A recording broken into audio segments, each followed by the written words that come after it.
Swamp 109. Pascal the three. Good! All-star. Swatted by Boucher. Chris soaring in. Finger roll. Little French pastry right there. Gotta love it.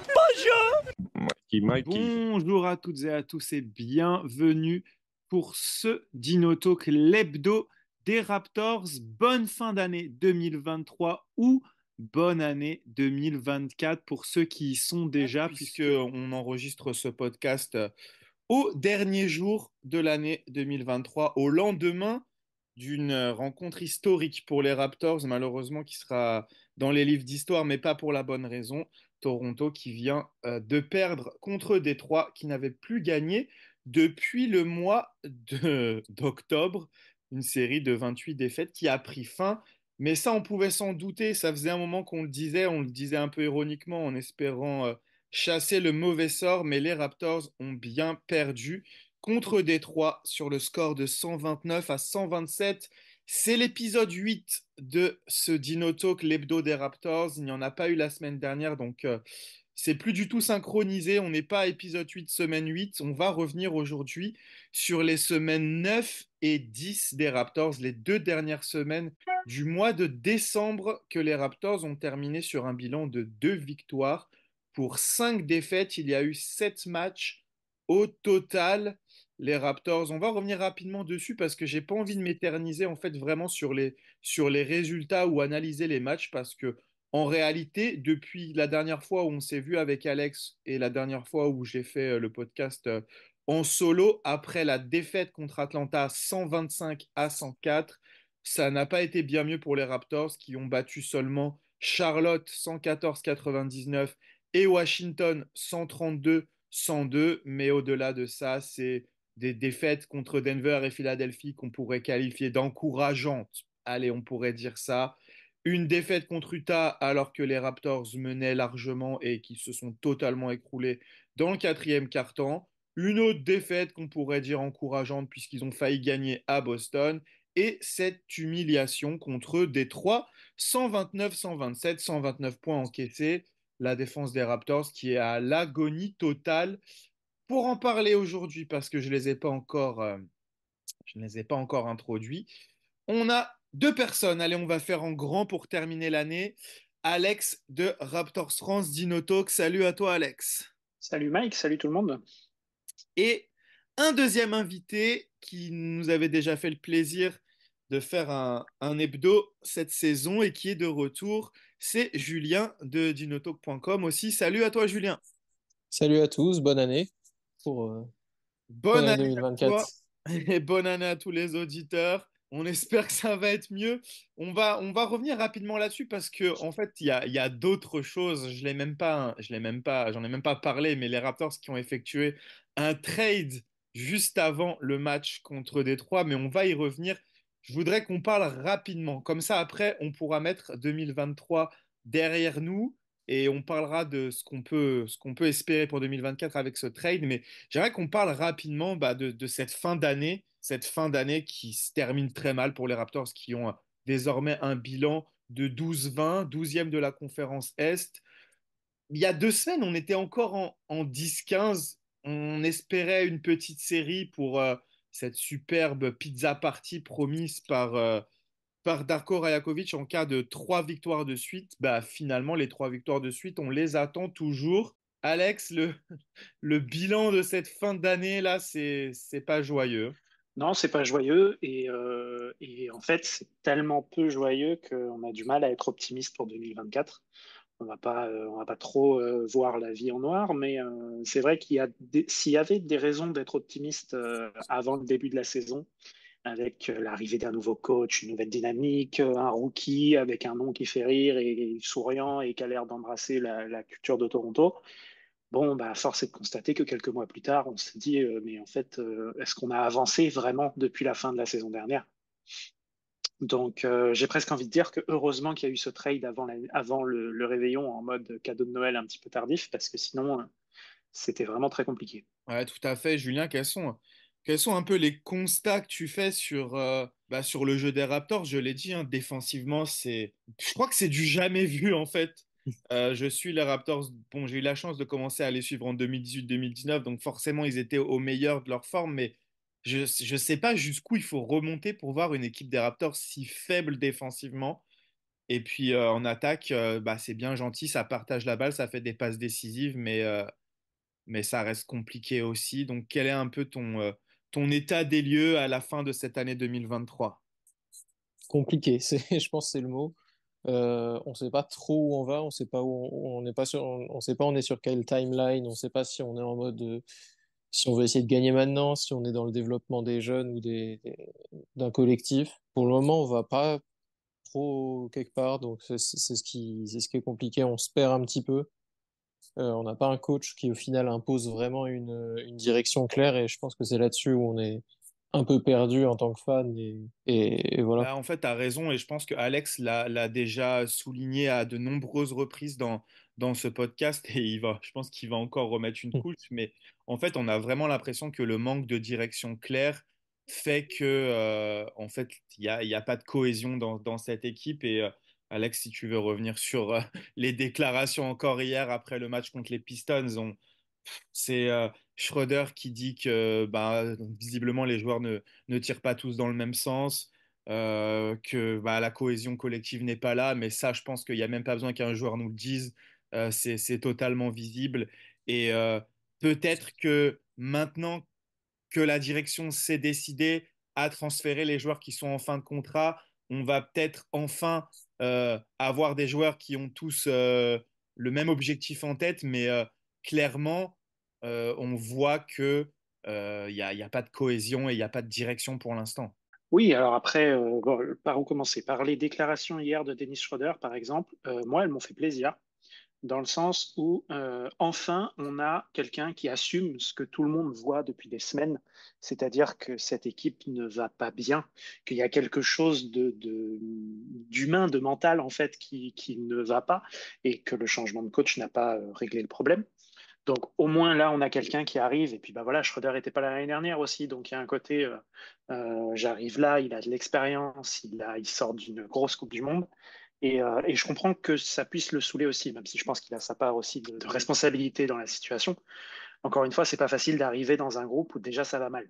Je leur souhaite déjà bon courage à Emmanuel Quickley et à R.J. Barrett, dont on parlera tout à l'heure. Mais au moins, il a eu le courage et l'honnêteté de le dire clairement, sans désigner personne évidemment, mais de le dire clairement aux médias.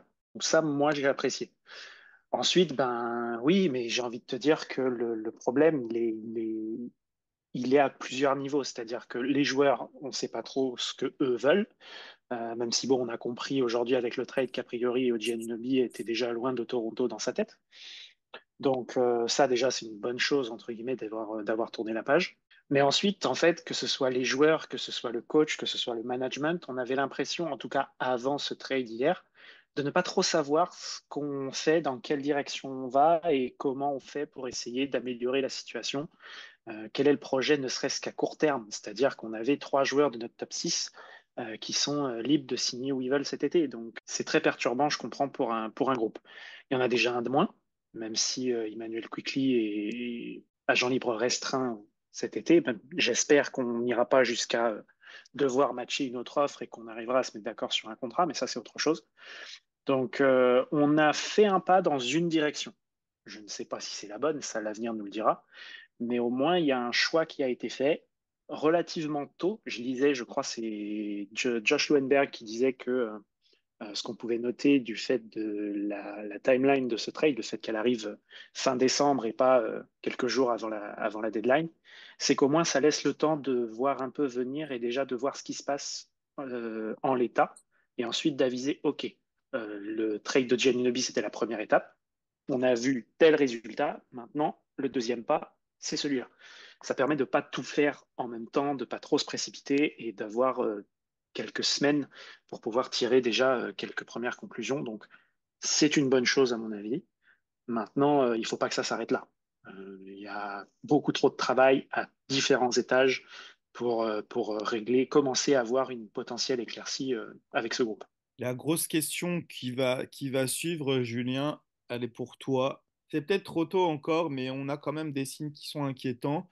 Est-ce que pour toi, Darko Rajakovic est l'homme de la situation aux Raptors. C'est tôt encore, faut voir avec les trades ce qu'il va pouvoir mettre en place. Déjà, on a vu, il a changé de 5, il y a eu quelque chose qui a été fait. On navigue pas complètement à vue, il a changé le 5 il y a 3 matchs. Bon, maintenant, on lui rechange encore les joueurs, donc c'est pour ça que je pense qu'il faut se laisser un petit peu de temps. Après, on voit qu'il a du mal. Le groupe a pas l'air cadré. La défaite contre le Jazz, pour moi, elle était symptomatique de quelque chose. On n'avait pas de direction claire, ça allait un peu dans tous les sens. Contre les Celtics, c'était plus tôt, mais on a l'impression, et c'est symptomatique des Raptors depuis pas mal d'années en fait, les joueurs sont incapables d'être constants sur 4 cartons. Et ça, je sais pas si c'est nécessairement le coach qui est responsable de tout ça. Il y a quand même un problème mental dans cette équipe. Il y a un problème de constance. Donc, je sais pas si rechanger le coach, là tout de suite, ce serait une bonne chose. Non, je pense pas non plus, il faut lui laisser du temps, mais il y a quand même des signes qui sont très inquiétants pour moi. Déjà, la première chose, et je le disais, c'est je comprends pas où il va défensivement, parce qu'en début d'année, il avait clairement dit, moi, je suis plus conservateur, on va moins switcher, on va utiliser de la zone, du switch et tout ça par Simoni, ce sera des ajustements. Et en fait, je vois. En fait, j'ai l'impression que ça a tenu 10 matchs. Et en fait, depuis, je trouve que c'est du grand n'importe quoi dans le sens où, en fait, ils tentent des trucs, mais qui sont à l'opposé de ce qu'ils disaient et qui ne fonctionnent pas du tout. Euh, et le match contre Boston, typiquement, il a dit on switch pas pendant toute la première mi-temps, surtout. Paul Tull switch sur les ailiers ou sur les arrières et il se fait punir, mais à chaque fois.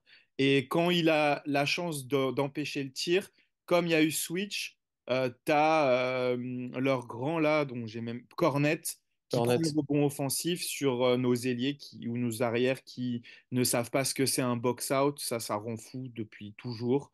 Le seul qui s'est box-out dans cette équipe, c'est Paul Tull. On se fait punir là-dessus. Ok, super. Donc, deuxième mi-temps, je trouve il fait les ajustements. Mais il y a encore cette histoire de mettre ton meneur sur un joueur plus grand. Et on l'avait payé. Contre Boston, en fait, Boston montre toutes nos faiblesses défensives. Parce que je me rappelle le premier match contre Boston, on avait fait ça avec Schroeder déjà, sur Porzingis. Porzingis, il s'était même pas rendu compte qu'il avait un défenseur sur lui. Il se retournait sur Schroeder et il shootait sur sa tête, tranquille. Là, on est dans le money time, on est dans le match et Schroeder défend Jalen Brown. Et forcément, Jalen Brown, il prend le dessus sur lui à plusieurs reprises. Et pour moi, tu perds le match sur ce genre de truc.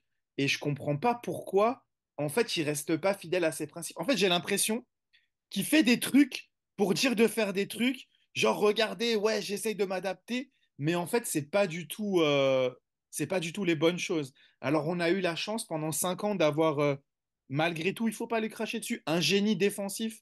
Nick Nurse tentait des choses, Nick Nurse ciblait les meilleurs attaquants, il faisait en sorte, alors oui, après, on se faisait punir par des role players, mais à la limite, je préfère ça. Et il est allé trop loin dans ses idées de faire des aides et tout. Mais je pense que c'est aussi par rapport à l'effectif qu'il avait, parce qu'on le voit, Nick Nurse avec un vrai effectif, ce qu'il est en train de faire avec Philadelphie. Et puis on voit avec Darko qui essaie d'utiliser le banc tant bien que mal, mais au final le banc est ridicule, comme encore hier contre Détroit. Alors on va me dire oui, mais il y a eu un trade, on a perdu 3 joueurs. Mais désolé, c'est les joueurs qu'il a utilisés sur le match précédent contre Boston qui ont joué contre Détroit, à part Tadeusz Young. Mais moi, j'ai quand même des inquiétudes. Et puis, faut dire aussi que ces interventions médiatiques sont très souvent lunaires. Elles font beaucoup parler, mais pas dans le bon sens, hein. On parle de Toronto cette année, mais plus pour du genre, oh, j'ai pas Curry sur mon banc que pour les bonnes choses. Donc, je suis pas fan. Non, mais tu l'as dit, de toute façon, déjà cet effectif est limité, on le sait, on le savait déjà avant le début de la saison. Mais à un moment donné, quand l'image marquante de ton banc, c'est les costumes que porte Garrett Temple, ça veut tout dire. Je suis désolé, mais ça veut tout dire. J'aime bien, j'ai absolument rien contre ces joueurs-là, mais ils ne sont pas capables de contribuer en NBA. Je suis désolé, mais pour moi, Tadeusz Young, c'est un bout de banc. Il doit vraiment voir le parquet qu'en cas d'extrême urgence, quoi. Et pareil pour Malakai Flynn qui de toute façon est parti. Mais où est-ce qu'on va avec Greg Didick aussi? Là, dans un match comme hier, est-ce que c'était pas le moment de lui donner des minutes, par exemple? Typiquement, et on l'a pas vu. Je sais pas. Je suis d'accord sur le fait que c'est pas le moment de changer le coach. Il faut lui laisser un petit peu plus de temps et de toute façon, ben oui, effectivement, quand on lui donne un groupe où les joueurs principaux commencent à regarder ailleurs, c'est très compliqué, surtout pour un coach rookie. Mais au-delà de sa capacité à faire tourner une équipe, j'ai peur que son caractère et son attitude ne lui permettent pas de réussir, en fait. Il a pas l'air d'avoir de poigne, sans forcément être un dictateur, mais avoir cette présence, ce charisme. On a vu la vidéo hier tourner au moment après un temps mort, tu sais, les joueurs qui se rassemblent, 1, 2, 3, win, et puis bah, en fait, il est juste sur le côté, il serait pas là, ce serait pareil. On a l'impression que c'est Garrett Temple le coach, quoi. Et ça, je pense que c'est un vrai problème. On voit bien que de toute façon, dans toutes les équipes qui gagnent, il y a un coach qui est là derrière. On peut dire ce qu'on veut de Doc Rivers, de Brett Brown, mais au moins on savait qui c'était le coach, on savait ce qui se passait, on savait pourquoi, on savait que en conférence de presse il allait se passer quelque chose. Là, Darko, la dernière conférence de presse d'hier après le match contre Détroit, dans son regard, on a l'impression qu'il a peur de chaque question. Ça doit pas être facile, je dis pas le contraire, mais vu l'état dans lequel est l'équipe aujourd'hui, ben ça aide pas quand ton coach est fragile et tremble à chaque intervention des journalistes.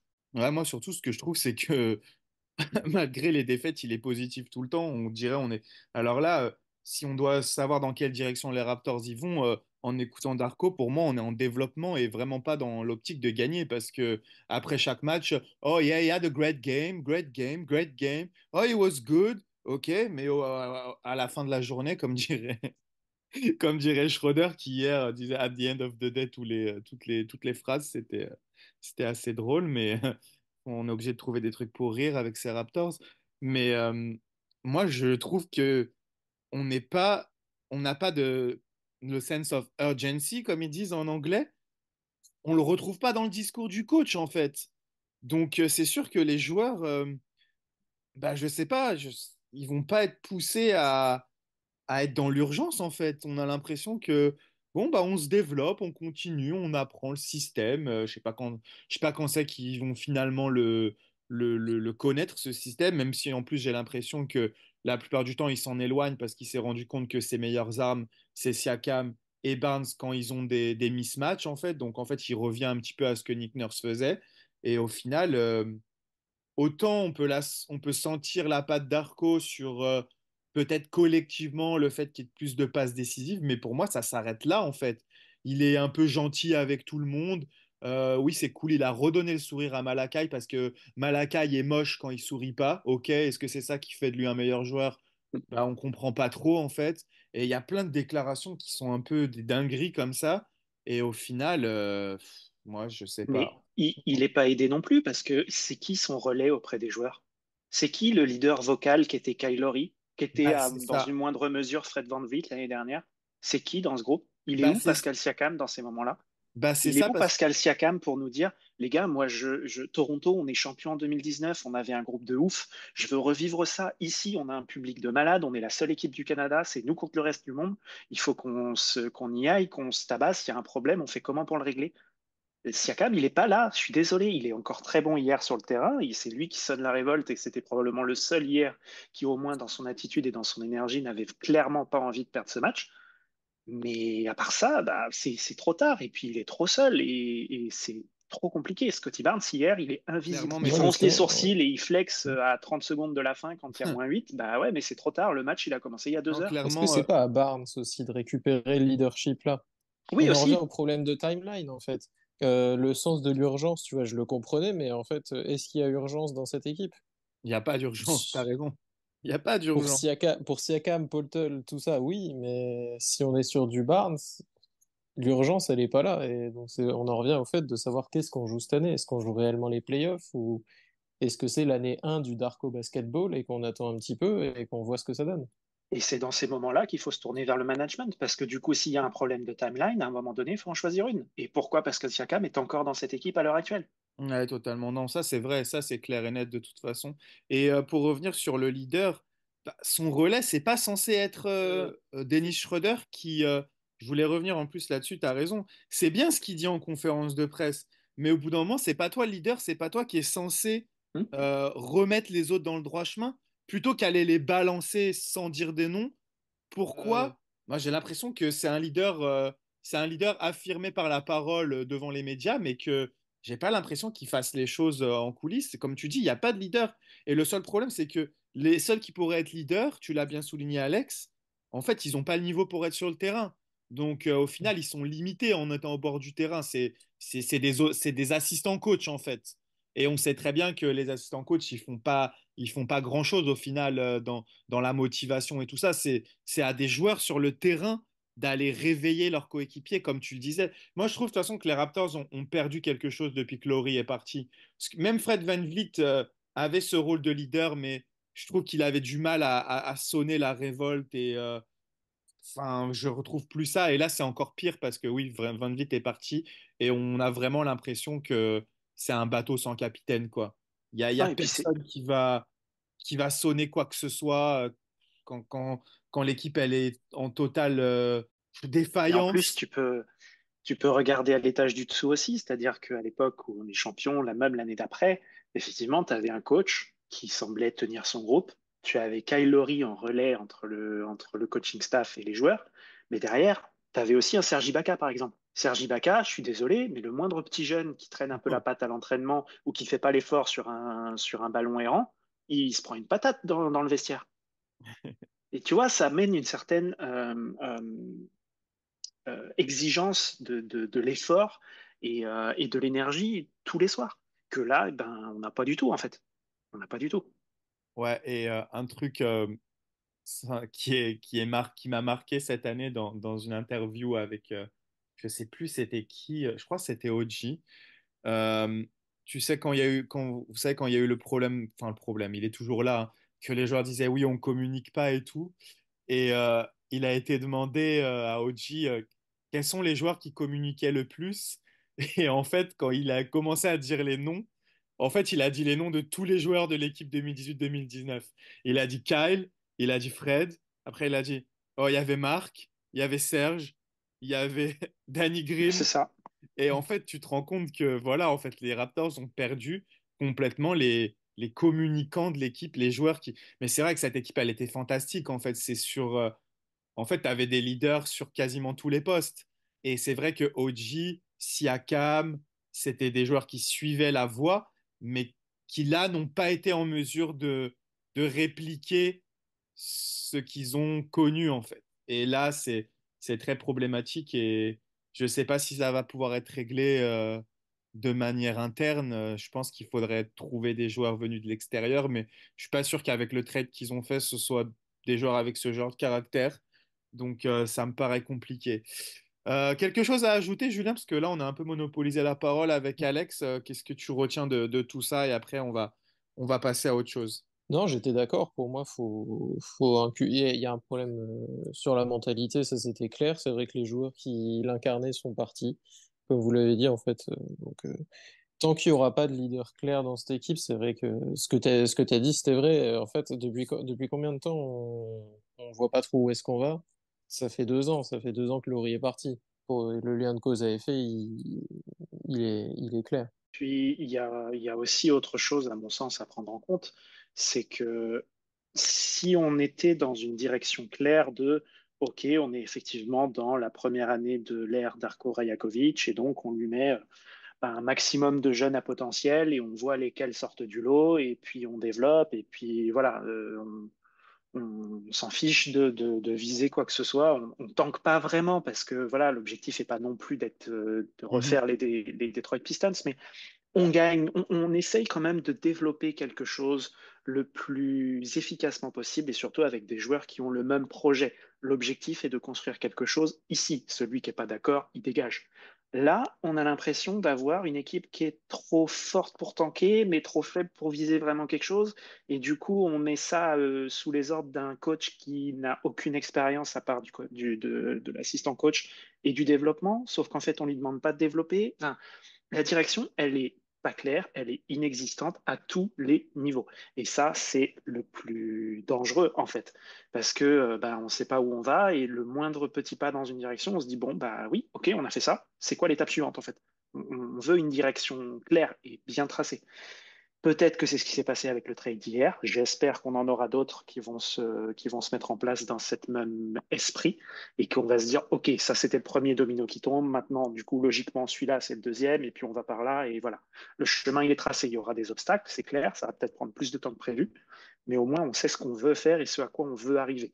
Là, on a l'impression que, ben oui, d'accord, très bien, on veut regagner un titre à Toronto. OK, mais on fait comment? On fait quoi Mhm. exactement? Non, mais tu as totalement raison. Là, on l'a pointé du doigt dès le début de l'année qu'on est dans un entre-deux qui est pas bon du tout. Et en plus, avec un coach sans expérience, on a bien l'impression qu'il ne sait pas où aller. Parce qu'en fait, quand tu as un Siakam, un OG dans ton effectif, tu peux pas partir sur OK, on va développer, on va faire jouer les jeunes. Et typiquement, comme tu l'as dit tout à l'heure, le fait que Grady Dick ne joue pas hier, par exemple, alors que c'est Otto Porter et t'as des Chiang qui jouent, par exemple, c'est symptomatique en fait de ce on ne sait pas où on va. C'est on essaye de gagner, mais en même temps, on a des jeunes à développer. Et comme tu l'as dit, et là, on va en reparler juste après en parlant du trade, je pense que la direction a été choisie et qu'il va falloir continuer en fait à se séparer de ces joueurs qui ne sont pas dans cette timeline-là, tout simplement, parce que voilà, on récupère un joueur de 23 ans et un joueur de 24 ans, et je pense que ça correspond plus à la timeline de Scottie Barnes, mais on va en reparler dans un petit instant. On passe à la deuxième partie, comme je vous le disais histoire de boucler la boucle de cette année 2023, je voulais faire un petit top et worst 3. On va commencer par le plus facile parce que moi j'ai eu du mal à trouver trois moments les plus glorieux de cette année 2023. En revanche, ça a été très simple de faire un worst 3. Je vous propose le mien et ensuite je vous écoute, mais on s'est un peu consulté, je crois qu'on a le même. Donc ce qu'on va faire, je vais juste donner les trois moments. Si vous en avez un à rajouter, ajoutez-le. Et ensuite, on va débattre sur comment on les classe. Donc, forcément, la défaite hier contre Détroit, je pense que c'est historique. Donc, il n'y a pas, il y a pas, il y a pas vraiment de débat là-dessus sur le fait que c'est dans les trois pires moments de la saison. Je pense que c'est même dans le haut, mais on va débattre parce qu'il y a quand même cette défaite au play-in contre les Bulls où les Raptors étaient devant et ils ont raté un nombre inimaginable de lancers francs, avec cette histoire avec Diard, DeRozan et tout ça. Et moi, le troisième moment que j'avais noté, qui est quand même difficile à encaisser, c'est ce départ de Fred VanVleet contre rien du tout, qui a pris plus de 40 millions du côté de Houston. Alex, quels sont tes trois moments? Et après, on va classer, on va faire notre worst three à tous les trois. En fait, je suis assez d'accord avec ceux que tu as cités, à ceci près que je mettrais quand même la défaite d'hier un cran en dessous, dans le sens où oui, elle fait mal, elle est honteuse et voilà, mais il y a aussi un contexte, hein, effectivement, sans OG Anunoby, Precious et Malachi Flynn qui étaient trois de nos joueurs principaux dans la rotation. Et surtout, on va être honnête, mais dans 6 mois, on l'aura oublié. Dans 6 mois, dans un an même, plus personne ne se souviendra que la série de défaites de Détroit s'est arrêtée contre Toronto. Par contre, la série de défaites de Détroit, personne ne va l'oublier. Ça, c'est sûr. Donc, c'est vrai que je la mettrais un petit peu en dessous, même si elle fait mal. Pour moi, elle est moins violente que le play-in contre Chicago, où en fait, c'est le summum de cette saison 2022-2023 qui était cataclysmique et où en fait on s'est dit bah on accroche quand même le play-in et puis c'est Chicago qui est pas tellement ouf donc il y a peut-être moyen de gagner ce match-là et puis sur un malentendu d'aller taper Miami en Floride donc allez pourquoi pas et en fait c'est en un match tu as vu toute la saison des Raptors quoi c'est-à-dire on démarre assez bien et puis on n'est pas capable de terminer le travail et puis on est surtout dégueulasse au lancer franc donc voilà pour moi c'est celle-ci qui est la plus douloureuse. Est-ce que tu as un autre moment par rapport aux trois? Moi, j'en avais un autre, mais je ne sais pas si je peux vous le proposer. Euh, un moment catastrophique de la saison dernière, c'est quand même Nick Nurse qui part en conférence de presse à Philadelphie et qui avoue à demi-mot, bon, pour moi, c'est fini. Et en plus, ironie du sort, il va signer à Philadelphie pendant l'été. Je ne sais pas si ça rentre dans le top 3. Est-ce que c'est pire que Fred VanVleet? Est-ce que tu avais un autre moment, Alex, où on garde ces trois-là et on va les classer? Non, on est bien comme ça. On est bien? Julien, quel est ton avis un peu?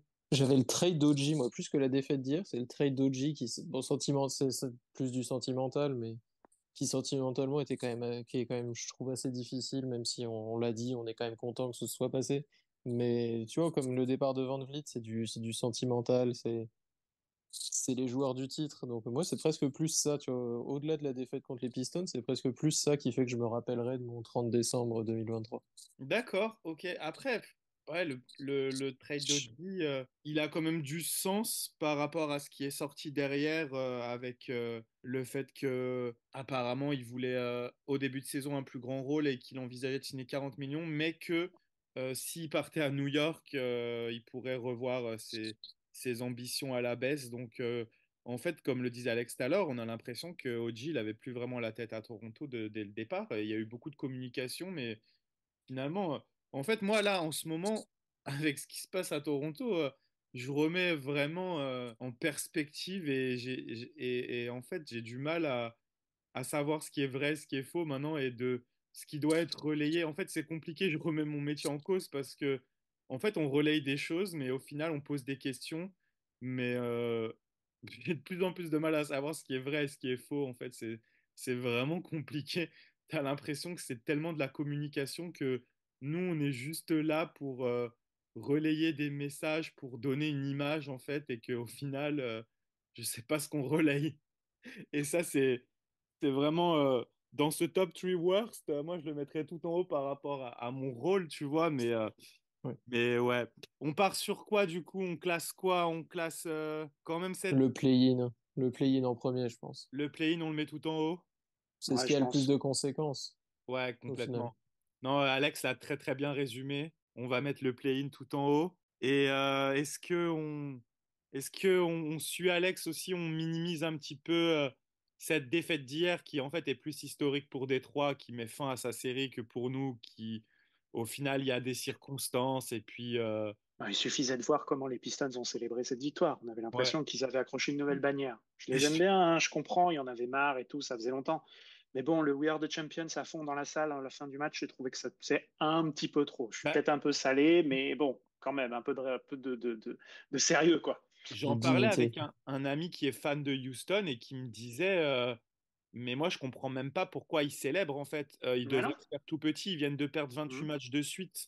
Et c'est même assez drôle de voir les fans des Pistons qui viennent te chambrer, mais gars, regarde C'est ton ça, bilan. c'est ça. Mhm. Nous, c'est pas Que bien les mieux, joueurs, hein, mais regarde ton bilan quand même. que les joueurs célèbrent, je trouve pas ça aberrant, mais que la franchise, les fans, je trouve Oui, ça non, les plus joueurs qui compliqué. lèvent les bras, effectivement, il y a du soulagement, même le Mm. public, effectivement, il y a du soulagement, je comprends. Mais autour de la franchise, il y avait de l'organisation, quoi, la musique Ouais. et tout, les effets. Bon, vous l'avez préparé depuis combien de temps avant de pouvoir la sortir, quoi, tu vois? Donc, non, moi, en deux, je mettrais plutôt le départ de Van Vliet, parce que ça aussi, Mm. ça a une vraie conséquence, quoi. Le fait de perdre un joueur qui est aussi valuable, qui avait une telle valeur sur le marché, contre rien, Mhm. ben, on va s'en mordre les doigts pendant longtemps, je pense. C'est ça, parce que tu dis que s'ils avaient anticipé comme avec OG, quand même tu récupères des choses en retour, hein. Et Mais tu bien aurais sûr. peut-être même pu récupérer des draft picks à cette draft-là et tu vois les choses autrement, clairement. Ok, alors on part sur Chicago en premier, le départ de Fred VanVleet en deux, et allez, on va mettre quand même ce Détroit en trois, mais je suis assez d'accord avec vous sur le fait de lui donner moins d'importance parce qu'au final, de toute façon, on l'avait un peu, on le sentait venir en fait, et puis en plus, c'est tombé au moment où l'équipe s'est affaiblie, et puis peut-être c'est ce qu'il fallait aux Raptors, toucher le fond pour repartir de plus belle en 2024. C'est tout ce que j'espère. On va en reparler après avec le trade. En fait, je vais même aller plus loin pour terminer, excuse-moi. Ouais, vas-y. Cette défaite contre Détroit me fait moins mal que la défaite contre Utah. Hmm. Utah, on menait de 16 ou de 13, je sais plus encore, à la fin du troisième quart-temps et on n'arrive pas à finir le match, quoi. Ouais, Et on était au complet. exact. Donc, Exactement. tu vois, c'est pour ça que je nuance vraiment cette défaite contre Détroit. Ça fait chier parce que c'est Détroit, parce qu'ils viennent de perdre 28 matchs, parce que voilà. Mais dans 6 mois, on n'en parle plus. C'est vrai. Et après, j'ai réfléchi. Au début, je trouvais assez ridicule les paroles de Darko qui disait oui, c'était l'un de nos matchs les plus durs de la saison et tout.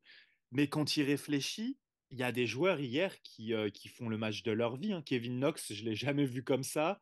Bien sûr. Bogdanovic qui se met à taper des 3 points au buzzer alors qu'il est contesté par la défense de Siakam, qui Mm. défendait vraiment. On peut pas non plus reprocher aux Raptors, en tout cas à certains joueurs, de ne pas s'être donné hier, surtout Siakam. Mais en fait, en face, il y avait une équipe qui jouait un game set de playoff, en fait, hein. C'est ça. Donc, au final, ils étaient peut-être touchés moralement. Ils ont joué la veille. Le match était à 6 heures. C'est assez étonnant parce que le match précédent était à 7 heures. Ils venaient juste d'arriver pendant la nuit ou au matin. Donc, bon, il y a des circonstances atténuantes. Et puis, bon, fallait que ça arrive. C'est arrivé. Voilà, c'est sur les Raptors. Au prochain Trivia Quiz, quand on vous demandera quelle est l'équipe qui a perdu contre la pire équipe de l'histoire de la NBA, et ben, voilà, on aura la réponse. C'est un peu comme pour les 81 points de Kobe Bryant, on sait contre qui ça s'est passé. Et puis voilà. Allez, repartons sur du plus joyeux avant de parler du trade. Vos top 3, là je pense qu'on va chacun donner le nôtre. Top 3 des meilleurs moments de 2023. Allez Julien, je te laisse la parole. Quels sont tes 3 moments? Tu peux les classer. Ton numéro 1, ton numéro 2, ton numéro 3 ou dans l'autre sens comme tu veux, si tu veux laisser un petit peu de suspense. On va faire 3-2. En 3, je mettais. Bon, c'est compliqué de trouver du bonheur cette année, mais je trouvais qu'il y avait eu quelques belles victoires, hein. J'avais noté celle des Nuggets en fin de saison dernière, en mars, où on fait quand même un super match contre le futur champion, qui était au complet. Et sinon, j'ai noté celle contre les Bucks de cette année aussi, qui était quand même chouette. Faut trouver du réconfort un peu partout, et c'était des belles victoires. Ça fait quand même plaisir. En 2, je dirais l'arrivée Darko Rajakovic, pas Milicic. Euh, C'était un chouette moment. Il y a eu de la communication autour de la franchise. Il y avait des sourires. Il y avait vraiment un engouement. Bon, 3-4 mois après, c'est plus compliqué, mais c'était quand même un bon moment de la franchise. J'avais trouvé la communication. De toute façon, de manière générale, la communication des Raptors, c'est quand même pas trop mal. Et là, Ah, c'était plutôt bien. Donc, elle est très bonne même, ils arrivent ouais, bien à c'est nous ça. enfumer. Il y a de ça. Donc, non, c'était un plutôt bon moment. Allez, en 4, j'aurais pu dire la draft de Gradedic parce qu'on s'attendait pas à la voir. C'est Enfin, vrai. une aparté comme ça. Et en un, je pense que le meilleur moment, c'était Siakam All-Star à Salt Lake City en février dernier. Je pense qu'il y a pas mal de personnes qui l'ont oublié, mais c'était quand même ça permettait un peu de valider son nouveau statut. Enfin, il était All-Star indiscutable. Il a vu des minutes, même si c'est pas ce qu'on regarde forcément sur All-Star Game. Donc voilà, je pense que c'est mon top 3 des bons moments de cette année en tant que fan des Raptors. Pas mal, pas mal, pas mal, hein. J'avais même pas mis Siakam All-Star. Vous verrez, j'ai un autre moment de Siakam. Alex, quel est ton top 3? Il est pas mal, celui de Julien, il est pas mal. Il est même très très bon. Il est même très très bon. Je nuancerai. En fait, j'ai le même 1. Effectivement, il y avait un côté avec la nomination au All-Star la seconde nomination All-Star de Pascal Siakam. Un côté, ça y est, il est de retour en fait après son MIP, après sa première sélection. Il y a eu des blessures, il a été pas mal critiqué et là il y avait une espèce de retour en grâce qui faisait du bien dans une saison qui s'annonçait déjà moyenne. Donc non, c'est vrai que c'était à mon avis le coup d'éclat de la saison. Après, c'est difficile d'en trouver des vrais très positifs. Je suis assez d'accord aussi sur la nomination de Darko. Et je rajouterais même toute la dynamique de l'été après Mhm. le départ de Nick Nurse. C'est-à-dire qu'avec la nomination de Darko, sa conférence de presse, les belles déclats et tout, je mettrais aussi le fait que Gary Trent Jr. ait pris son option. Il ait décidé de rester un an de plus à Toronto. Ouais. Parce que je rappelle que ça aussi, certains l'ont oublié, mais on aurait pu le perdre contre rien lui aussi. Il a décidé de rester. Encore une fois, derrière, il y avait une autre bonne dynamique, c'était que tout le monde disait, bah, derrière, il y a des négociations pour un nouveau contrat. Bon, depuis, c'est au point mort. Mhm. Mais c'est vrai que sur le moment, il y avait une vraie dynamique plus positive, contribuée également, comme Julien l'a dit, par la draft de Grady Dick, où tout le monde s'est mis à sortir ses meilleures blagues avec son nom, mais en même temps, tout le monde était là en se disant, bah, c'est génial pour Toronto. Il manque de shoot. Et à la draft suivante, en border top 15, ils ont le meilleur shooter de la draft. Encore une fois, 3-4 mois après, on voit bien que c'est plus compliqué que ça. Mais sur cette période-là là, de juillet, c'était très positif. Ouais, ouais, là, franchement, ouais, c'est clair. Donc, t'es un peu sur la même longueur d'onde. C'est Ouais, parfait. c'est ça. Je vais vous donner le mien. Bah, moi, il y a des choses quand même différentes. Je vais partir de mon 3. En 3 j'ai mis quoi? En 3 j'ai mis. Moi, j'ai plus pris des performances individuelles, en fait. J'ai pris le 20-20 de Fred VanVleet face à Charlotte en avril dernier. C'était le record de passes décisives pour un joueur des Raptors, tout simplement. Donc, il nous a fait un beau cadeau d'adieu. Après, après, il est parti, mais je me rappelle, c'était quand même assez ouf, ces 20 passes décisives de Fred VanVleet. En 2 j'ai mis Siakam qui rentre dans le top 5 de toutes les catégories statistiques majeures des Raptors. Ça s'est produit le 22 décembre contre Philadelphie. Il fait un excellent match, hein. On a perdu, mais il met 31 points, 5 rebonds, 5 passes. Et il rentre dans le top 5 de toutes les catégories. Je me suis un petit peu enflammé en disant que il n'y a qu'un trade qui peut l'empêcher de devenir le GOAT. C'était un petit peu taquin, c'est pas vrai, parce qu'on reparlera de toutes ces histoires de leadership et tout ça. Laurie n'a jamais autant incarné la franchise et je pense que ça reste pas que des statistiques. Et je rejoins Raptors France là-dessus. S'il m'écoute, Victor, c'était c'était un peu pour rigoler Siakam le GOAT, parce qu'on sait très bien que de toute façon, il va peut-être pas rester à Toronto. Et pour finir, je trouve que la signature de Paul Tull, en tout cas l'arrivée de Paul Tull, ça avait vraiment relancé une saison qui était morose et on avait vraiment bien fini l'année jusqu'à Chicago. Quand même, malgré tout, cette connexion Fred VanVleet, Paul Tull, le retour des deux amis, Paul Tull, Siakam, et puis enfin un pivot. Et en plus, Paul Tull, je ne sais pas si vous vous rappelez, mais quand il est revenu, c'était pas comme cette saison, il était vraiment super chaud. On était choqués par ses finitions au cercle, sa protection, il était même assez mobile pour switcher dans le système de Nurse. On s'est dit, waouh, mais pourquoi on l'avait pas depuis le départ? Et puis au final, il s'est un peu fait dominer par Vucevic contre Chicago. Et puis depuis cette saison, il est pas mauvais. J'ai lu à droite à gauche, on a dit qu'il est mauvais, je trouve pas. Mais en fait, il ne fit pas avec ce 5-là. Rajakovic essaye de lui donner un nouveau rôle. J'ai l'impression qu'en fait, les Raptors, je sais pas vous, on va peut-être finir avec ça, mais c'est un truc négatif. Mais j'ai l'impression que ce truc, en fait, Rajakovic, son truc avec le pivot et tout ça, c'est au début du match, sur le premier quart-temps. Après, dès qu'il y a des rotations et que le score il est plus en faveur des Raptors, on quitte totalement ces principes-là, hein. Encore, je crois qu'hier, il fait 4 passes décisives. Parfois, ça revient parce qu'il y a ce unique système qui fonctionne où Siakam ou Barnes donne à Paul Tull et le meneur fait l'écran pour lui et ensuite ils vont jouer le mismatch. C'est le seul truc qui en soi fonctionne. Le reste, c'est compliqué. Bon, dire là-dessus, c'est pas dans le thème, mais Non, mais si, mais tu as raison. En fait, il est dans la même lignée de ces joueurs-là qui, quand ils arrivent, on se dit, waouh, trop bien. Effectivement, ça fit de ouf. C'est parfaitement ce qui nous manquait. Puis quelques mois plus tard, on se dit, mais bah non, en fait. Voilà, c'est dommage, mais effectivement, je pense que Peutel a été un moment positif. Son arrivée l'année dernière a été effectivement quelque chose de positif. Il a changé un peu la dynamique pendant quelques semaines, mais au final, je pense que c'est une erreur de casting. Ah ouais, carrément? Ah bah alors, je vais nuancer. C'est une erreur de casting si on garde Scotty Barnes et Pascal Siakam. Mhm. Yep. À partir du moment où Siakam s'en va, et on verra s'il s'en va et si oui, contre quelle contrepartie. Ce sera peut-être plus le cas. Mais à l'heure actuelle, 2023, heureusement que Scotty Barnes shoot à près de 40% à 3 points, hein, parce que sinon, ce serait catastrophique, hein. Bah, En fait, je pense qu'il y aurait eu moyen de trouver quelqu'un qui... parce qu'en fait, on parle de pourcentage, mais en fait, le problème, c'est pas le problème d'un mauvais pourcentage, peut-être, c'est qu'il ne shoot pas à 3 non, points. c'est pas une menace du tout. Il ne Ce va pas n'est se pas une faire. menace du tout, il ne le fera pas. Donc, même un pivot qui a un pourcentage moyen ouvrirait beaucoup plus de champs de pénétration pour Barnes et Siakam. Et je pense que ça, on peut le trouver, même quelqu'un qui fait un petit peu moins bien ce que fait très bien Puttle, par exemple.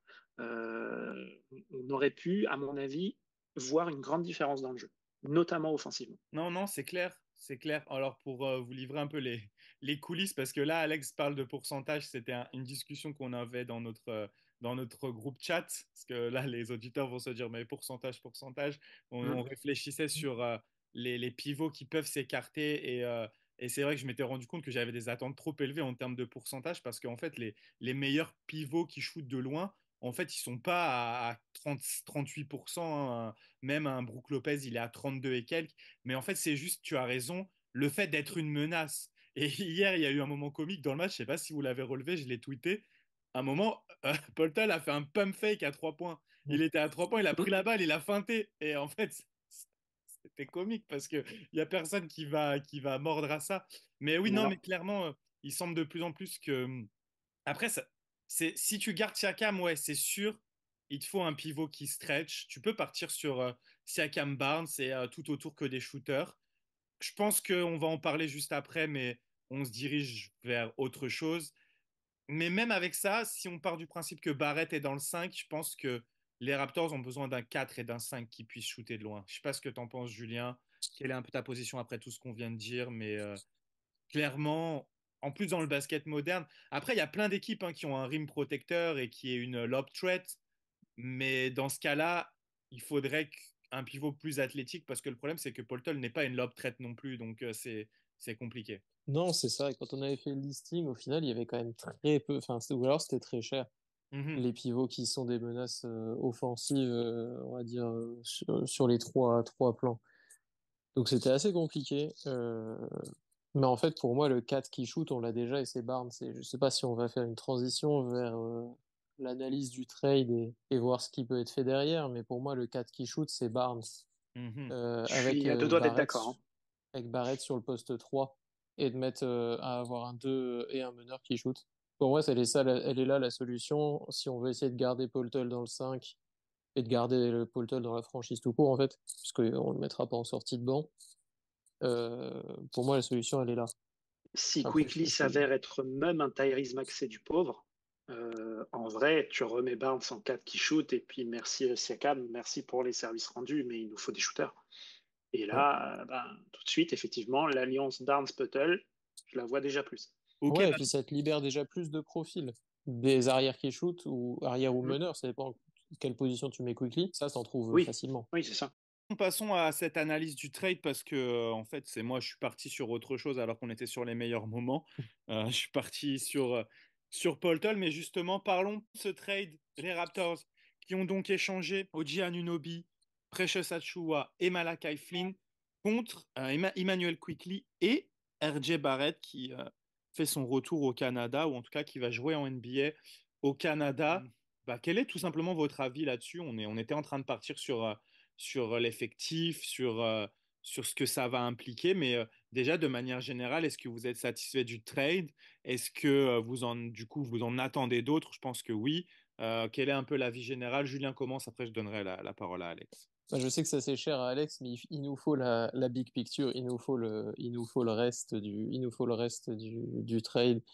Pour le moment, c'est un bon premier pas, c'est-à-dire qu'on perd pas OJ contre rien, on en a parlé dans les bons moments, mais le départ de Fred contre rien du tout, ça a Mhm. fait mal. Là, ça nous évite déjà ça. Tu as mentionné les joueurs, mais il faut pas oublier qu'il y a un deuxième tour des Aussi. Pistons qui va être quand même plutôt haut, sur du deuxième tour certes, mais quand même assez haut, donc on peut aller chercher un joueur intéressant à la draft. Un point qui n'a pas forcément été mentionné, mais je trouve que ça rééquilibre aussi peut-être un petit peu le banc. Oui. A priori, si les deux joueurs commencent dans le 5, les deux anciens Knicks commencent dans le 5, ça nous mettrait Schroeder, Gary Trent sur le banc. Je trouve que ça fait un petit duo un peu intéressant parce qu'on, je vais pas les stats en tête, mais je pense qu'on ne doit pas avoir un des bancs les plus productifs de NBA. Non, loin de là, oui. Donc Mhm. voilà, je pense que ça rééquilibre ça.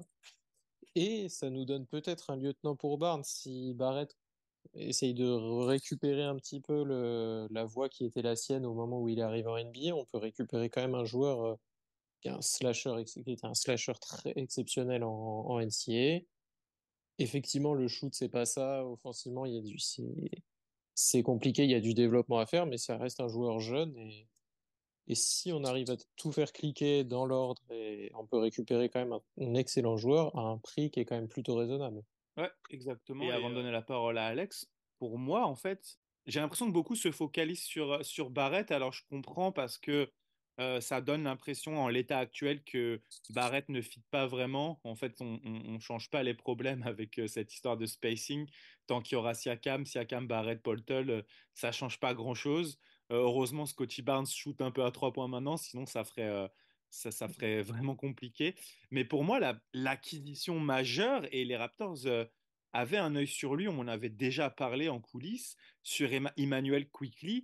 Pour moi, c'est lui l'acquisition majeure. En fait, moi, je le vois comme ça, le trade. Je trouve que on récupère Quickley pour Anunoby. Donc, ça, c'est quelque chose de complètement différent. Mais comme tu dis, Julien, ça rééquilibre aussi un peu le 5 avec des ailiers en moins, puisqu'on sort un peu de ce 6-9 là où on avait trop d'ailiers, même en sortie de banc, avec un arrière scoreur qu'on n'a jamais eu, en fait. Ce genre de joueur, on l'a jamais eu à Toronto depuis très longtemps.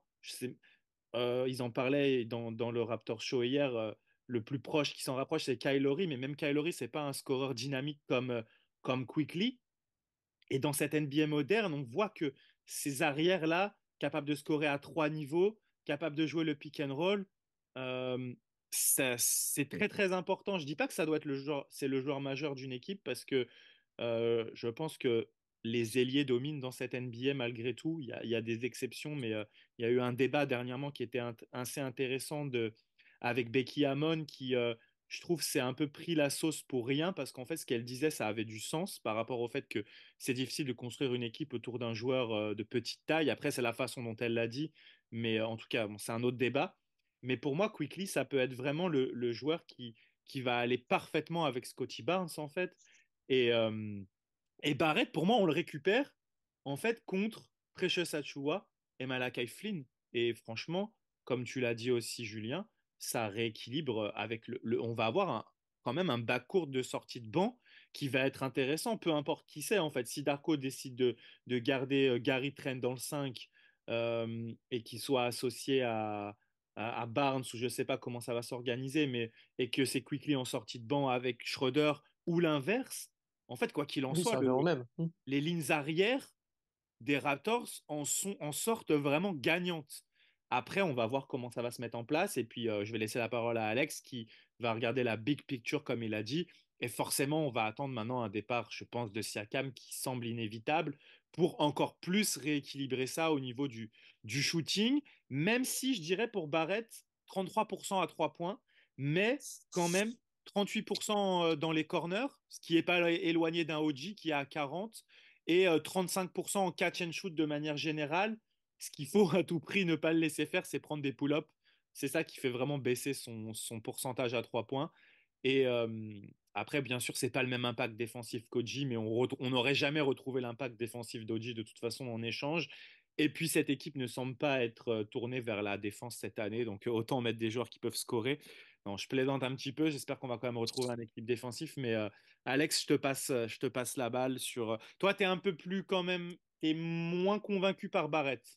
En fait, j'attends d'une part, donc vous l'avez dit, la big picture, je me répète, c'est un premier pas dans une direction choisie et je pense qu'elle en appellera d'autres.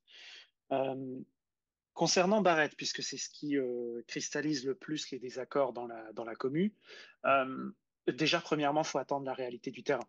Parce qu'on peut dire ce qu'on veut en termes de fit, oui, sur le papier, ça va créer des embouteillages à l'intérieur. Je rappelle qu'à Tampa, la signature d'Aaron Baines, c'était censé être le pivot parfait pour cette équipe. Et puis ben, finalement, c'était pas ouf du tout. Donc la réalité du terrain va être la seule vérité à regarder. Et c'est en ce sens-là que j'attends beaucoup les premiers matchs avec l'arrivée de Barrett et Quickly. Ensuite, là où j'ai été déçu, moi, dans un premier temps, quand j'ai vu ce trade, c'est le peu de tour de draft. Ouais. À mon sens, se débarrasser d'un joueur comme Odion Anunoby, il fallait au moins 2 premiers tours de draft dans le lot, quoi. Et c'est après, en relativisant, où en fait, je me suis dit, OK, est-ce que je préfère avoir un potentiel tour de draft qui, je ne sais pas encore où est-ce qu'il terminera au premier tour, ou est-ce que je préfère avoir un Quickly que l'équipe voulait déjà au moment de sa draft, hein, qu'ils n'ont pas eu parce que les Knicks l'ont choisi quelques choix avant et que nous, on s'est retrouvé avec Malachi Flynn, je crois que c'est la même draft, les deux, si je dis pas de conneries. Ouais, il me Et, semble. et donc, on avait déjà des yeux dessus. Et en fait, en réfléchissant, tu te dis, bon, au moins, on a un joueur, on sait ce qu'il vaut à l'heure actuelle, entre guillemets, hein, même si, voilà, on sait bien qu'il peut y avoir des différences avec le changement d'environnement, de coéquipier, de coaching, etc. Mais on sait ce qu'il vaut et dans quelle direction on veut l'amener. Et ensuite, dans le lot, il y a R.J. Barrett. R.J. Barrett, Canadien, Torontois même. Donc, il y a une belle histoire à écrire. Et puis il est encore jeune. Maintenant, bon, Mike, tu disais, faut à tout prix l'empêcher de prendre des pull-ups à 3 points. J'ai envie de te dire, c'est ce qu'il faudrait qu'on fasse pour Barnes aussi, des fois, mais bon. Ou Siakam. Mais bon, non, je suis quand même globalement satisfait, effectivement, parce que de toute façon, il y avait quand même très peu de chances que comment dirais-je, qu'on conserve OG ou alors on allait le perdre contre rien. Donc voilà. La jurisprudence Fred VanVleet fait qu'on ne peut être que satisfait de récupérer quelque chose en échange. Surtout que ça nous permet de nous débarrasser de Malachi Flynn, qui, de toute façon, à un moment donné, il faut être honnête, j'ai rien contre lui, mais il a jamais réussi à convaincre. Il a eu quelques bons matchs, mais c'était trop compliqué pour lui. Precious Achiuwa, ça me fait un petit peu plus chier parce que c'est un joueur que j'aimais bien, même si il faut reconnaître que il a eu une première saison qui a été crescendo et on attendait qu'il confirme. Et puis il s'est blessé et puis il est parvenu et puis voilà. Mais de toute façon, j'ai pas trop envie de lui jeter la pierre non plus, hein. Dans ce contexte, c'est compliqué. Mais voilà, on se retrouve avec une place en plus dans le roster aussi, puisqu'on a donné 3 joueurs, on en a récupéré que 2. Donc ça appellera aussi forcément à d'autres mouvements. On sait très bien qu'aucune équipe ne reste à 14. Donc voilà, que ce soit dans un potentiel futur trade, que ce soit sur le marché du buyout ou autre, il y aura une signature en plus au moins. Et à mon sens, il y aura même d'autres trades. Donc non, au moins, on a fait quelque chose. Comme je l'ai dit tout à l'heure, on a fait quelque chose tôt. Donc on se donne la possibilité de voir, OK, on a changé ça. Maintenant, qu'est-ce que ça donne? OK, ça donne ça. Donc maintenant, on va changer telle chose pour essayer d'améliorer tel problème. On avance petit à petit, ça va prendre du temps. Il faudra voir aussi la vérité du match de Cleveland ne sera pas forcément celle du match suivant et du match d'après. Donc il va falloir leur laisser du temps. Mais non, c'est plutôt intéressant. Et au moins, on se retrouve avec un semblant de timeline parce que Exact. entre Barnes, Grady Dick, qui a priori est avec Scotty Barnes l'intouchable du groupe, je nous vois mal drafter un joueur comme ça et le rebazarder 6 mois plus tard. Et donc aujourd'hui, Barrett et Quickly, qui, si je ne m'abuse, comme ils viennent d'être trade, ils ne peuvent pas être rebazardés. Mhm. Donc, on a un groupe très jeune. Je ne serais pas surpris qu'on se tâte à re-signer Gary Trent Jr., surtout si on trade Siakam contre une contrepartie plaisante. Donc, on aura un groupe quand même déjà en termes d'âge au moins, en termes d'expérience, en termes de CV, où on est déjà sur une timeline plus claire. Et c'est dans ce sens-là où je me dis, on a fait quand même un pas en avant. Ça va être dur de passer après Alex qui a tout dit. Je voulais juste donner des précisions sur Malakai. C'est terrible parce que les Knicks ont déjà dit qu'ils essayaient de voir d'autres mouvements et que Mais bien Malakai sûr. était dedans. C'est terrible. De toute façon, je pense qu'il va finir coupé et que son avenir n'est pas en NBA. Et pour Precious, ça laisse quand même une impression de ne pas être allé au bout de son potentiel. Mais malheureusement, comme tu l'as dit, les circonstances ont fait que après cette première saison, il n'a pas réussi à enchaîner en raison des blessures, en raison de plein de choses. Et c'est dommage. Et moi, j'espère que ils sauront l'utiliser correctement du côté de New York. Ils ont besoin d'un pivot en ce moment parce que ils ont deux pivots qui sont blessés et ils ont plus que Taj Gibson et Hartenstein. Donc, il a un petit rôle à jouer là-bas dans un environnement peut-être plus positif. Donc, moi, j'espère que ça va le faire pour Precious parce que il y a un potentiel énorme. Et là, défensivement, malgré tout, les Knicks récupèrent OG et quand même Precious qui peut faire des choses assez énormes. Donc, c'est très intéressant. Un petit truc à dire, Julien, pour conclure Moi, assez d'accord avec vous, mis à part, ça fait toujours rire quand on parle des Knicks comme d'un environnement sain. Et Ouais, on verra moi pour aussi. Precious derrière. Moi aussi, un petit peu. Non, voilà, la question après, ça va être de voir la suite. Moi, j'avais noté savoir un petit peu pour combien on va prolonger Quickly aussi et le prolonger le plus vite possible. Ça va être important. Il faut le prolonger avant Euh, d'avoir à matcher une offre, parce que sinon, oui, on va le surpayer. c'est ça. Donc, j'espère qu'il y aura de la suite dans les idées à ce niveau-là. Et en dehors de ça, c'est tout. Je trouve qu'on se retrouve quand même un peu à nu au poste de pivot, à voir si on refait confiance à Coloco, mais si des futurs trades y a ou signatures sur le marché des buyouts, je pense qu'il va falloir penser à prendre un deuxième pivot parce que là, du coup, je nous trouve quand même un peu court sur le poste de pivot avec le départ de Precious. On n'a plus Coloco et Poltel, donc à moins de voir, à moins qu'on reste avec Siakam et qu'on décale Siakam sur le poste 5 avec Barnes en 4 comme on a pu voir, mais je nous trouve un peu court. C'est peut-être le seul bémol du trade. C'est clair, surtout qu'en plus, Coloco, on n'a pas de nouvelles. C'est toujours la même chose, ces problèmes respiratoires. Donc, en fait, on n'a plus que Paul Toll pour l'instant. Après, je vais jouer ma petite carte que j'envoie souvent dans notre groupe. Moi, je pense qu'on devrait donner sa chance à John T. Porter. Alors, pour ceux qui ne le connaissent pas, c'est un joueur que les 905 vont signer après avoir coupé. Enfin, c'était pas les 905, on l'a signé en two-way après avoir coupé Ron Harper Jr. Et en fait, il a fait un G-League Showcase assez exceptionnel. Il a terminé dans le meilleur 5 alors que les Raptors ne jouaient rien dans le Showcase puisqu'ils avaient un bilan totalement ridicule. Donc, mais il a fait des performances assez bonnes. Et en fait, c'est le frère de Michael Porter Jr. de Denver. Et c'est un pivot qui peut s'écarter, qui est plutôt bon rebondeur. Je le trouve pas mauvais en défense. Je trouve qu'il mériterait de. Alors, des fois, je dis titulaire pour que le 5 soit équilibré, mais j'exagère bien sûr. Mais je trouve qu'il mériterait d'avoir sa chance. C'est un two-way, donc il peut jouer avec les Raptors. Et peut-être qu'il va avoir sa chance, vu que, comme tu l'as dit, avec ce trade, maintenant, on n'a pas vraiment de pivot remplaçant. On peut imaginer que c'est Boucher ou même encore pire Tadeusz Young, puisque c'est lui qui a joué pivot remplaçant hier.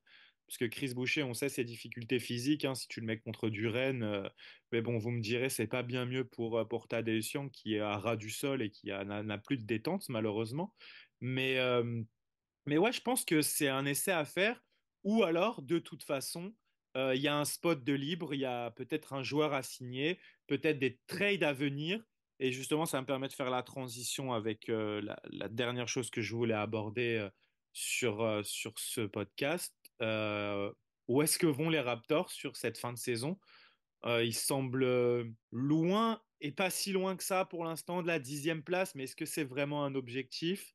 On sait qu'il faudrait vraiment tanker pour viser la draft parce que le pick que les Spurs ont, il est protégé top 6, donc il faudrait que les Raptors soient dans les 6 pires bilans et espérer être chanceux à la loterie. Comment vous voyez cette fin de saison, Alex? Comment tu vois cette fin?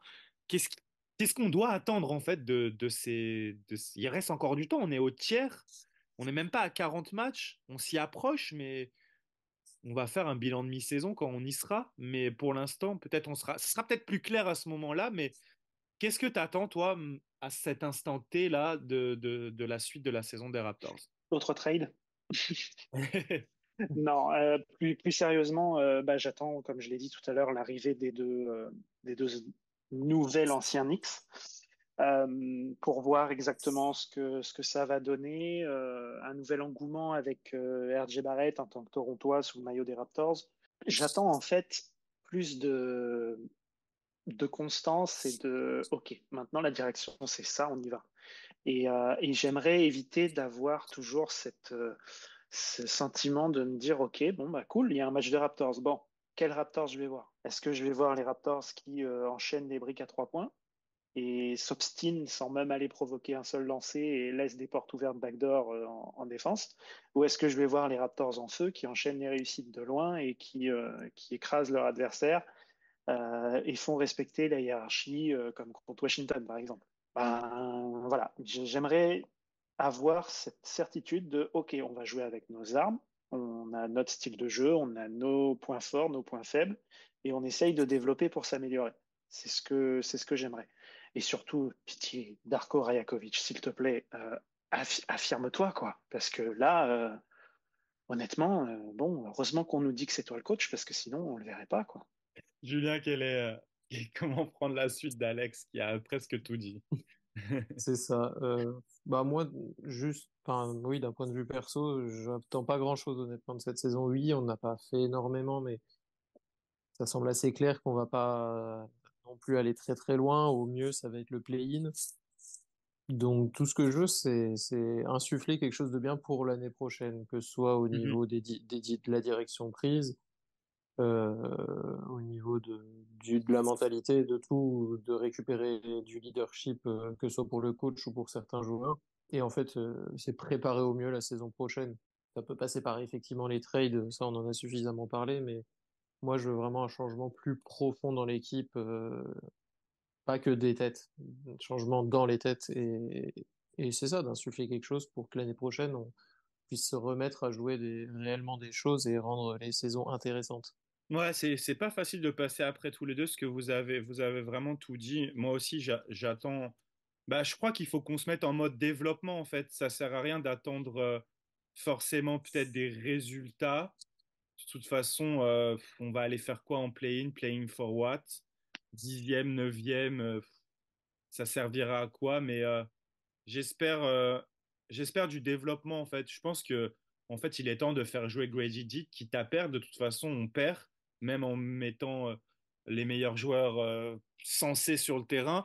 Et encore, on est encore dans cet entre-deux parce que il y a un truc que soulignait bien Blake Murphy hier, ou je sais plus si non, je crois que c'était William dans son post-game qui est vraiment à écouter celui après Détroit. C'était trop drôle.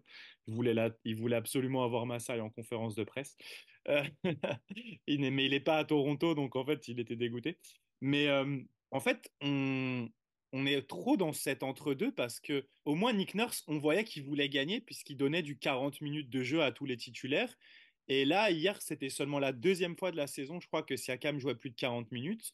Donc, quitte à vouloir faire jouer tout le monde, puisque c'est ce que Darko veut faire, il a élargi sa rotation à 10, c'est pas forcément une mauvaise chose parce qu'on voit qu'on n'a pas de blessés cette année, donc c'est une bonne chose. Mais quitte à être dans cette philosophie-là, autant faire jouer Grady Dick, autant donner la chance, même pourquoi pas à des jeunes qui sont avec les 905 et qui sont en two-way, parce qu'en fait, nos two-way, pour l'instant, ils ont un compteur de 50 matchs en NBA, ils n'en ont pas joué un seul. Donc, quitte à, je sais pas, moi, on a des problèmes à la main un jour, allez, on essaye Noël, pourquoi pas? Ou on essaye Freeman Liberty, why not? Plutôt que tu vois, comme hier, typiquement, au lieu de faire jouer Tadeusz Young au poste de pivot, pourquoi on rappelle pas John T. Porter et on lui donne des minutes? Je pense pas qu'il aurait été ridicule contre des Pistons qui sont proches d'une équipe de G-League. Donc voilà, j'aimerais que, au moins sur la fin de la saison, la direction soit claire. On est là pour faire du développement. On va remercier Pascal Siakam pour tous les services et je vais pleurer toutes les larmes de mon corps et je vais devenir supporter d'une autre équipe en même temps que les Raptors, puisque forcément, je vais pas arrêter de le suivre. Mais voilà, on choisit une direction et puis les résultats, c'est secondaire, mais je veux voir vraiment des bonnes choses dans le jeu et dans les mentalités, en fait. C'est surtout D'autant plus que j'ajouterais qu'on a pris un coach réputé pour du développement. totalement. Donc autant Totalement. qu'on lui donne le matériel dont il a besoin et qu'on lui fasse faire ce pourquoi on l'a pris. Ça va Exactement. aussi l'aider à prendre confiance et à se développer dans autre chose plus tard. Mais c'est comme ça aussi que tu crées du lien entre le coaching staff et les joueurs. Exactement. Exactement. Mais je pense que de toute façon, on l'a souligné dès le début de saison, ce problème de direction. Et au final, il a été plus grave que ce qu'on pensait, en fait. C'est vraiment le problème de cette saison des Raptors, en fait. C'est que bah, les joueurs ne sont pas sur la même longueur d'onde parce qu'ils n'ont pas les mêmes attentes. Et le coach ne sait même pas quelles sont les attentes pour la saison, en fait. À la limite, les autres années, on savait avec Masai qui disait win, win, win, win. Mais pour la première fois, même le discours de Masai en début d'année n'était pas clair, puisque on ne savait pas qui allait être prolongé. C'était on verra, mais tu peux pas vivre sur du on verra en fait. C'est pas possible. T'as tout dit. J'ai tout dit. Julien, un truc à ajouter? Et non, je suis complètement d'accord. Eh ben c'est On parfait. part là-dessus. On va Commencer une nouvelle s'arrêter ère. là-dessus. On va souhaiter une bonne année 2024 à tous les fans des Raptors. Et puis, il faut rappeler que ça reste que du sport, hein. Il y a d'autres choses à côté. On est fans, mais leur vie, elle va pas changer qu'ils gagnent ou qu'ils perdent, hein, de toute façon. Donc, et nous non plus. Donc, voilà, soyons positifs. On va voir. Il y a des choses qui vont arriver de toute façon. Et puis, comme on dit toujours quand on se quitte, let's go Raptors! Let's go Raptors. Let's go Raptors. Et bonne année 2024 encore à tous. Bonne année à tous. Bonne année. Lowry for three. Bang!